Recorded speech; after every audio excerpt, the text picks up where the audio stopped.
Yo, what's up everybody? It's your boy Richard Ogbonna here, and let's be real for a second. We've all been there.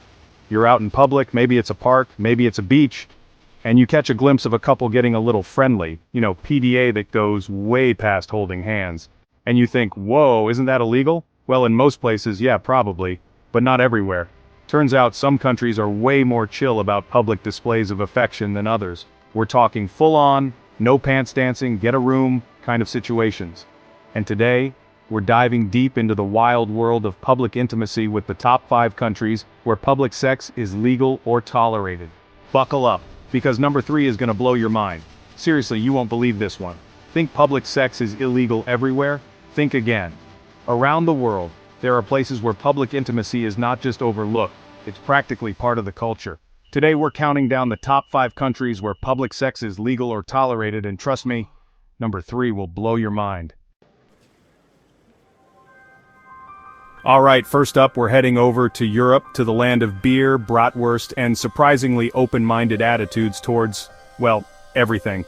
We're talking about Germany. Now Germany has a reputation for being pretty liberal, and that extends to their views on sex and nudity. In cities like Berlin, which is basically the party capital of Europe, public displays of affection are pretty common. And I'm not just talking about a quick peck on the cheek. Think more along the lines of heavy petting in parks, couples getting frisky in clubs.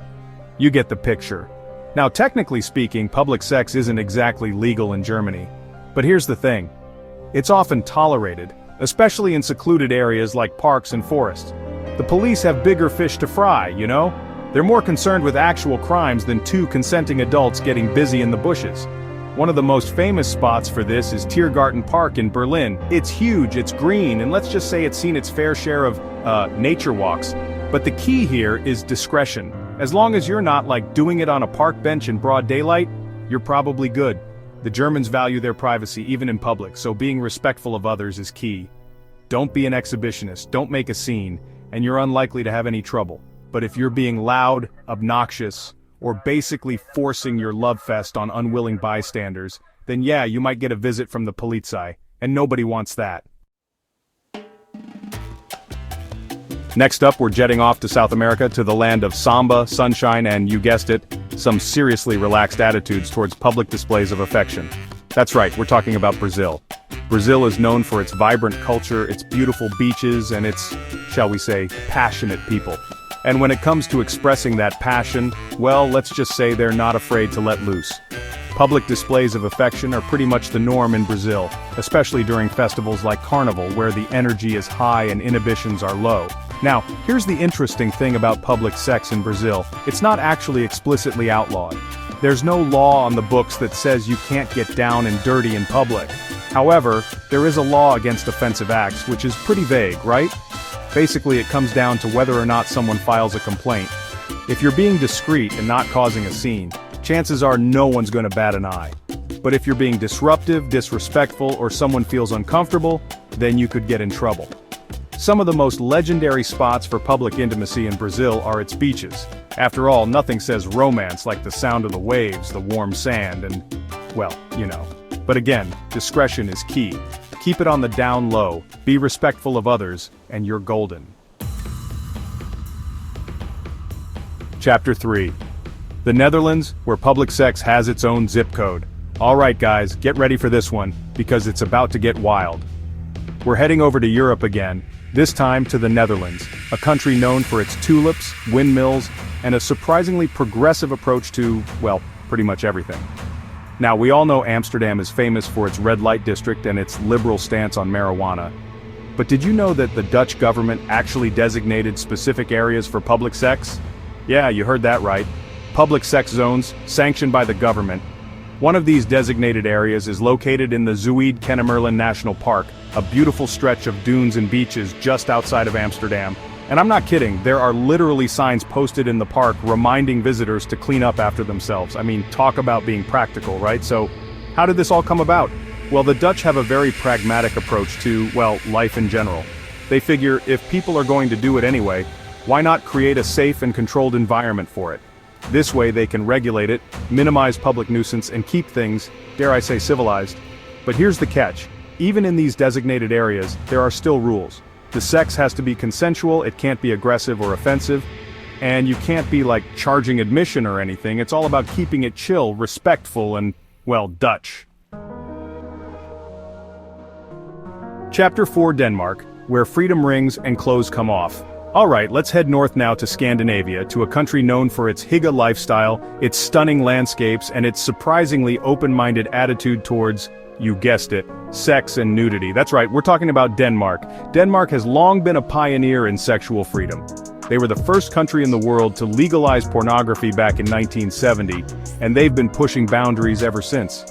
Nudity is widely accepted on many Danish beaches, and while public sex isn't technically legal, it's rarely enforced, especially if it's done discreetly and respectfully. One place where the lines between public and private get really blurry is Freetown, Christiania, an autonomous neighborhood in Copenhagen that's known for its alternative lifestyle and its relaxed attitude towards, well, pretty much everything. Christiania is a fascinating place. It's a self-governing community with its own set of rules and customs. And it's a haven for artists, free spirits, and anyone who marches to the beat of their own drum. And when it comes to sex and relationships, let's just say they're pretty open-minded. Public displays of affection are common in Christiania, and while public sex isn't exactly encouraged, it's not unheard of either. The key here, as with most things in life, is respect. As long as you're not being disruptive, disrespectful, or making anyone uncomfortable, you're unlikely to have any problems. Chapter 5, Japan, where public displays of affection get pixelated, but not really. Alright, for our final stop on this wild ride, we're heading over to Asia, to a country known for its technological prowess, its unique culture, and its, shall we say, interesting relationship with sex and sexuality. That's right, we're talking about Japan. Now, you might be thinking, Japan? Really? But what about the blurred-out genitals on TV and the pixelated porn? And yeah, it's true, Japan has a bit of a reputation for censoring sexually explicit content. But here's the thing, the reality on the ground is a little more nuanced than that. While Japan might seem conservative on the surface, there's a whole other side to the country that's a lot more open and experimental than you might think. In Tokyo's red light districts like Kabukicho and Shinjuku, the lines between public and private get pretty blurry. We're talking about happening bars where anything goes, love hotels with rooftop areas that are basically designed for outdoor shenanigans, and a general atmosphere of, well, let's just say anything goes. And then there are the festivals. Japan is a country that loves its festivals, and some of them, like the Kanamara Matsuri, also known as the Festival of the Steel Phallus, are surprisingly open about sexuality. So what's the deal with public sex in Japan? Well, it's complicated. It's not technically legal, but it's often ignored by the police unless it becomes a public nuisance or someone complains. It's all about being discreet, respectful, and not drawing too much attention to yourself. So, there you have it, folks. The top 5 countries where public sex is legal or tolerated. From the liberal parks of Berlin to the designated zones of the Netherlands, it's clear that attitudes towards public displays of affection vary wildly around the world. Now I want to hear from you. Would you ever consider getting frisky in public, or do you think some things are better kept behind closed doors? Let me know in the comments below, and let's keep this conversation going. And hey, while you're at it, don't forget to hit that like button, subscribe to the channel for more mind-blowing content, and check out the links in the description for even more wild and wacky laws from around the world. Until next time, stay curious, stay informed, and stay safe. So would you travel to one of these countries just for the freedom? Or do you think public sex should always stay private? Let's hear your thoughts in the comments. And don't forget to like, share, and subscribe for more wild global truths.